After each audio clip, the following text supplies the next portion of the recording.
CPIക്ക് വമ്പൻ തിരിച്ചടിയായി local committee secretary ഉൾപ്പെടെ പാർട്ടി വിട്ട് BJPയിലേക്ക് ചേക്കേറിയ കാഴ്ചയാണ് ഇപ്പോൾ നമ്മൾ കാണുന്നത്.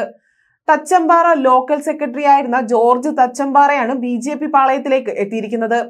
തച്ചമ്പാറ ഗ്രാമപഞ്ചായത്ത് 4-ാം വാർഡ് കോഴിക്കോട് മെമ്പറും ആരോഗ്യ വിദ്യാഭ്യാസ സ്റ്റാൻഡിംഗ് കമ്മിറ്റി ചെയർമാനുമാണ് ജോർജ്. സംസ്ഥാന അധ്യക്ഷൻ K. സുരേന്ദ്രൻ ജോർജ് തച്ചമ്പാറയെയും സഹപ്രവർത്തകരെയും ഷാൾ അണിയിച്ച് സ്വീകരിച്ചു. കഴിഞ്ഞ 25 വർഷമായി പൊതുപ്രവർത്തന രംഗത്ത് പ്രവർത്തിക്കുന്ന വ്യക്തി കൂടിയാണ് അദ്ദേഹം.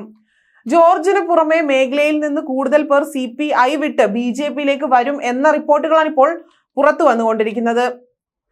ഇയാൾക്കൊപ്പം ലോക്കൽ കമ്മിറ്റി അംഗങ്ങൾ ഉൾപ്പെടെ 15ഓളം പേരാണ് BJPയിലേക്ക് എത്തുന്നത്. CPIയുടെ ഇപ്പോഴത്തെ പോക്ക് വളരെയധികം അപകടകരമാണെന്നും LDF ഭരിക്കുന്ന തച്ചമ്പാറ പഞ്ചായത്തിൽ ജനക്ഷേമ പ്രവർത്തനങ്ങൾ നടക്കുന്നില്ല എന്നും മുന്നണിയിലെ പ്രശ്നത്തെ തുടർന്നാണ് രാജിയെന്നും ജോർജ് പറഞ്ഞു. പ്രധാനമന്ത്രി നരേന്ദ്രമോദിയുടെ ജനക്ഷേമ പദ്ധതികളും പ്രവർത്തനങ്ങളുമാണ് BJPയിൽ ചേരാൻ കാരണമായതെന്നും അദ്ദേഹം പറഞ്ഞു. പാലക്കാട് നിയമസഭാ തിരഞ്ഞെടുപ്പ് നടക്കാനിരിക്കെയാണ് ഇടതു മുന്നണിയെയും CPIയെയും പ്രതിരോധത്തിലാക്കിക്കൊണ്ടുള്ള BJPയുടെ നിർണായക നീക്കം വന്നിരിക്കുന്നത്. അനുഭാവികളില്ല, മറിച്ച് ലോക്കൽ സെക്രട്ടറിയും കൂട്ടരും പാർട്ടി വിടുന്നതും അവർ BJPയിൽ ചേരുന്നതും CPIയെ സംബന്ധിച്ച് വലിയ ആശങ്കയാണ് വഴിവെച്ചിരിക്കുന്നത്. പാലക്കാട് നിയമസഭാ മണ്ഡലത്തിലെ തിരഞ്ഞെടുപ്പുമായി ബന്ധപ്പെട്ട് യോഗം ഇന്ന് ചേരുന്നുണ്ട്. അതിൽ പങ്കെടുക്കുന്നതിനായി K. സുരേന്ദ്രൻ ജില്ലയിൽ തന്നെയുണ്ട്. അതിനിടയിലാണ് ജോർജ് BJPയിലേക്ക് എത്തുന്നത്.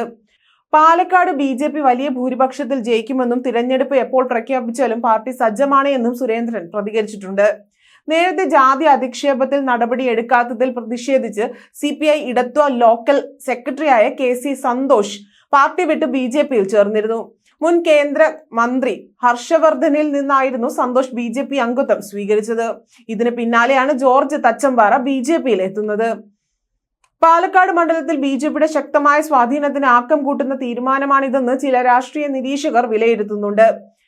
കഴിഞ്ഞ തവണ ഷാഫി പറമ്പലിനോട് അവസാന നിമിഷം നേടിയ ഭൂരിപക്ഷത്തിനായിരുന്നു മെട്രോമാൻ E. ശ്രീധരൻ പരാജയപ്പെട്ടത്.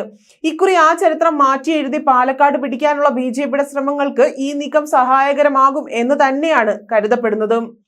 തൃശൂരിലെ വമ്പൻ പരാജയത്തിന്റെ ക്ഷീണം മാറാത്ത CPIക്ക് ലോക്കൽ കമ്മിറ്റി സെക്രട്ടറിയുടെ കൂടുമാറ്റം തിരിച്ചടിയാകും എന്നുള്ള കാര്യം ഉറപ്പാണ്. VS സുനിൽകുമാറിനെ പോലെ ഒരു ജനകീയനെ രംഗത്തിറക്കിയിട്ട് പോലും BJPക്ക് മുന്നിൽ അടിയറവ് പറയേണ്ടി വന്നതിന്റെ ഞെട്ടലിലാണ് CPI നേതൃത്വം ഇപ്പോഴുള്ളത്. പുതിയ സംഭാവന വികസനങ്ങൾ ഇടതുമുന്നണിയിൽ ചർച്ചകൾക്ക് തുടക്കമിടുന്നു തന്നെയാണ് സൂചനകളും വ്യക്തമാക്കുന്നത്.